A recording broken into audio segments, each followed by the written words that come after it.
Look, I never let my head drop. Never let the bread stop. I'm only judge, so I ain't worried about a deadlock. Sleeping on steel, you don't never hear the bed rock. Sleep with no pills, I had that 10 in a headlock. I never let that shit get the best of me at all. Veer to the gristle, I don't know nothing but ball. Bruh told me keep my head up. Every time I call, tell him I'm in this bitch riding on. Never let it fall, look. I never let the pain show. My head never hang low. My bitch was an angel. Her fitted was her halo. I laid up in the cell, real life. No game show. Ain't nobody straight, bitch. I'm knowing how the game go. I'm solid. I don't need a squad or no partners. My ego 1,000. I wouldn't say I'm modest, but I'm honest. I could have spent them 8 years in college, but I kept it 100. I ain't talk. Pay homage. ChadArmesTV. We got the man here. CO Cakes, man. What's happening? What's happening? It's been a while. I'm back, man. It's been a while since me and him have linked up. But anybody that's new to CO Cakes, you're going to get in tune with him. We're going to be putting a lot of content of his up on ChadArmesTV.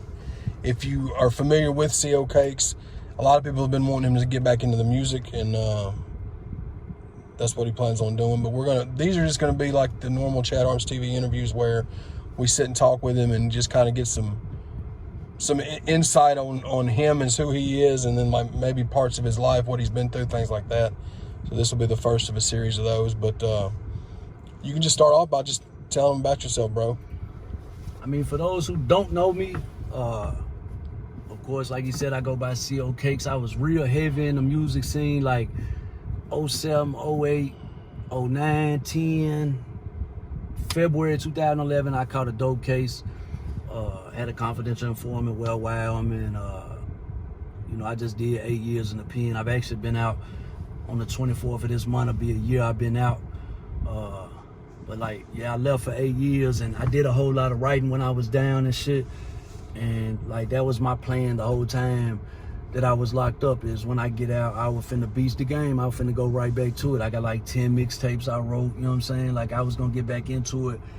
But then at the same time, like, after doing that much time, it takes time just to readjust to being back out here. I did 97 months, you know what I'm saying? Like, it took me 6-7 months just to be comfortable in Walmart, you know what I'm saying? And just mingling with people in the shows and all that. That shit changed me, you feel me? So like, I've been trying to put some other shit together. Like, people know I've been doing the KOE thing with the kids' clothes, but everything else is taking so long to come together. I know what I can do with this music. I know I got a lot of people who follow me from back in the day who still support my old shit, you know what I'm saying, and want me to get back into the music.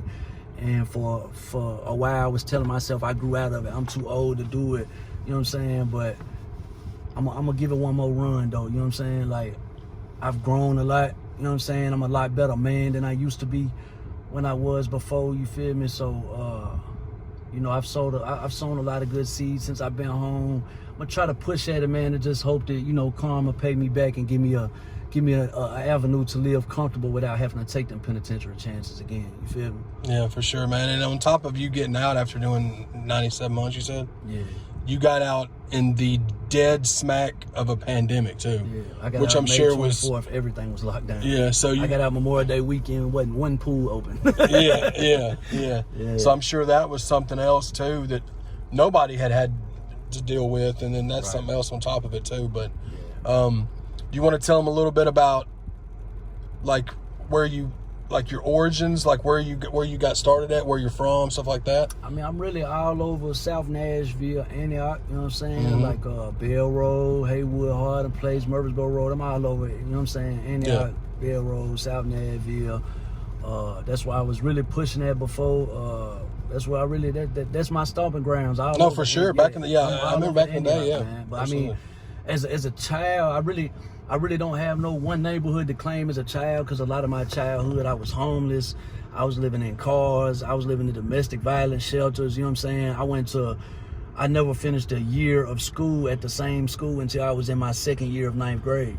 Like, every 2-3 months I was moving as a kid, because my mama was a real bad alcoholic and my pops was a junkie and shit. So like, I don't have no circle of people I grew up with, because I was always the new kid, you know what I'm saying? Right. So that's kind of where my loner personality come from, you know what I'm saying? Like, I grew up by myself, so But you like 97. My granny got custody in 97. I moved in Willow, Bentry, right across from Willow Point, and Bell Road, and that's why I've been ever since, man.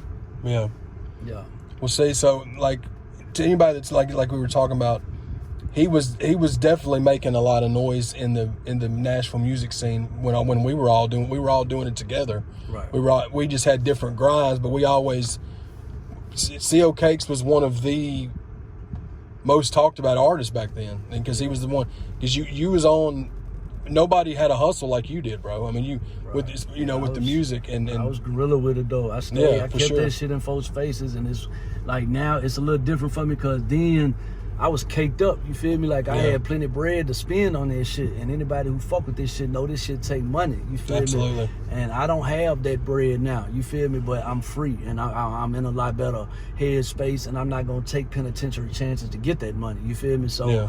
Like now I'm gonna do as much pushing as I can, but I can't promise I'll be in y'all face like I used to, because I don't have that bread. But like you was talking about earlier too, the game done changed so much though. You really don't. It really ain't about bread no more. It's really just about consistency and content and just access. You feel me? Just making sure everybody got access to your shit and keeping something in their face. So, with the help of like this shit right here is really love, man. It's really a good look, and like few network people I still got, you know what I'm saying, in the industry or whatever. I'm just gonna try to link up with the guys who I know solid, who been putting on for Nashville music, you know what I'm saying, and try to see if I can't find my little niche, find my little lane. You feel me? Yeah, for sure. And that's what I was telling him, like the stuff that we're doing right here. It's so much easier for us now than it was back then, bro. Because back then everything was hand to hand, out the trunk, and posters. And internet was YouTube was new. Like we started doing the YouTube, but